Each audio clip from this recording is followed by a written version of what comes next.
which you can check out online. And like I said, she's been fighting up at the State House harder than almost anybody, harder than anybody I know. And I have a lot of great respect for this woman, and I want you to give this lady a lot of great respect. Put your hands together and lend an ear to Miss Tonya Davis, ladies and gentlemen. You all can do.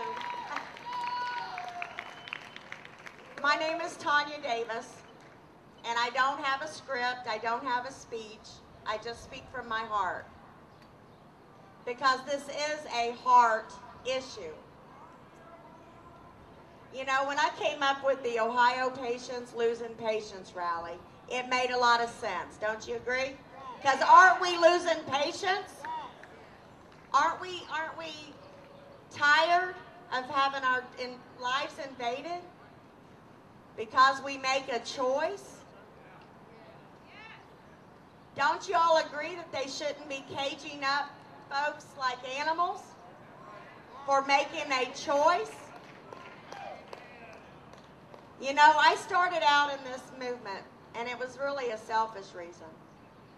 Because I had to search out something safer than Oxycontin or morphine.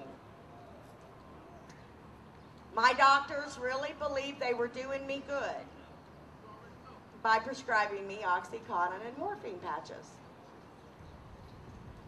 All that medicine did for me, the legal medicine,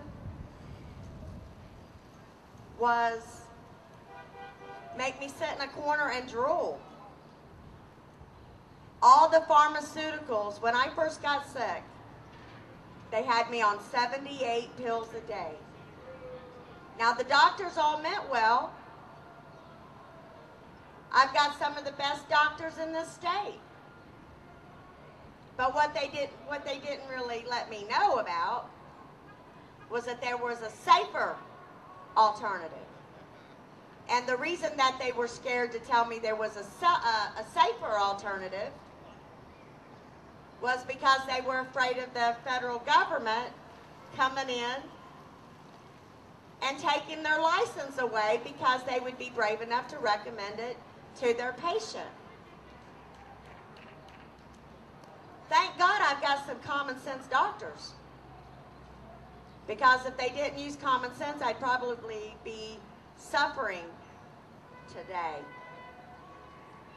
Because some of these pain centers around here decide for you that you're not sick enough to have your medications if you make a choice to use marijuana or you test dirty for any other substance. So thank God that my doctors are smart. But it took me about 1.5 years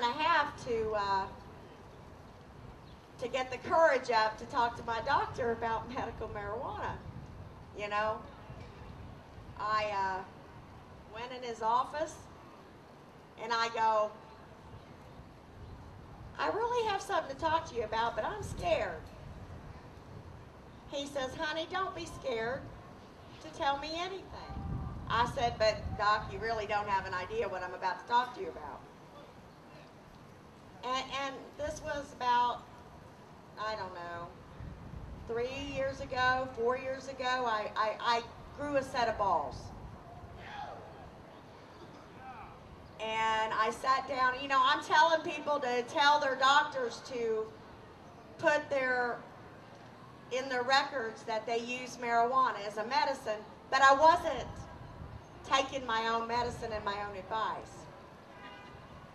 You know, that fear monger, buddy, will get you. And it'll make you scared. Folks, you can't be afraid. You really can't. Unless you're in a pain center or a pain management center. They're not under any obligation to test. They're only doing that so they can get that federal funding. They make that choice. There is nothing in Ohio law that says that a doctor has to test you for marijuana. But I didn't know that. So I go into my doctor's office, you know, and he leaves the room and comes back in and he says, now what do you want to talk to me about, Tonya? I said, well, Doc, how do you feel about marijuana as a medicine?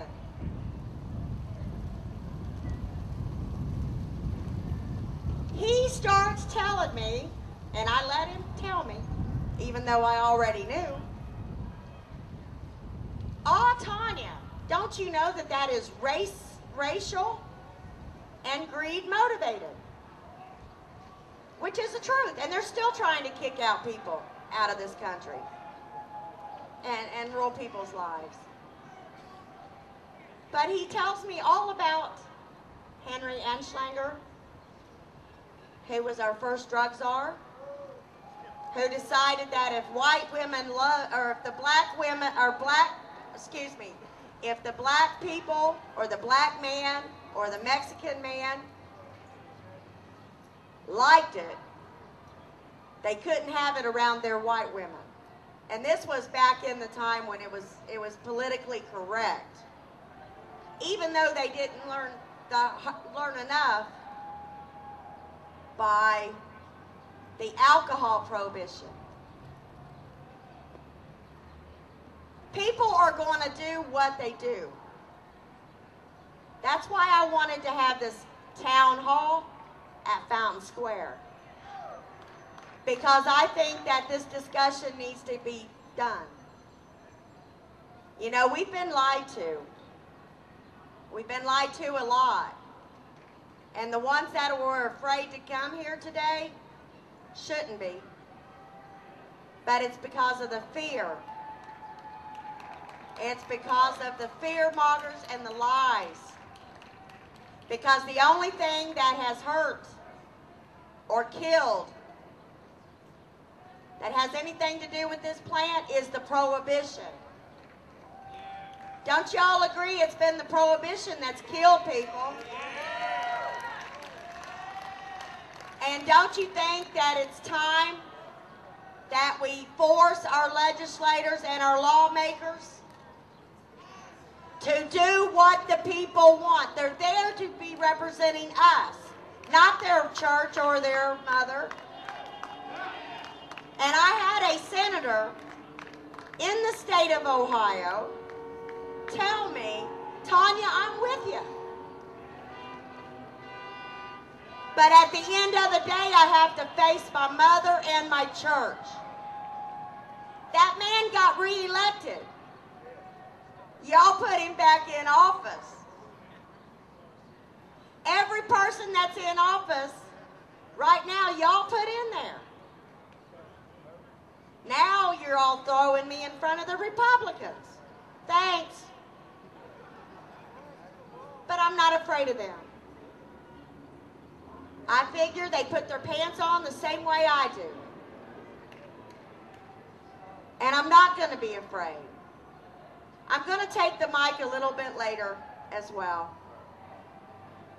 But as long as, and I'm telling you right now, there's Mark Emery sitting in prison, federal prison. They yanked him. This is how much our freedoms are being taken away. They yanked him from his home country, Canada, for some seeds.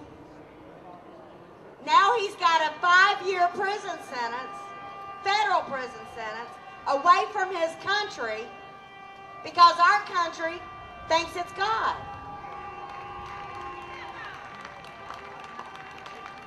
I am so sick to death of folks getting their doors kicked in. Dayton, Ohio has better sense than allowing its law enforcement to harass a couple kids. Now, Jenna Van Houten and Colton Tant are not thugs, are not out selling crack and heroin and methamphetamine, all of those that are killing our young people. They're not doing that. All they wanted to do was have a choice.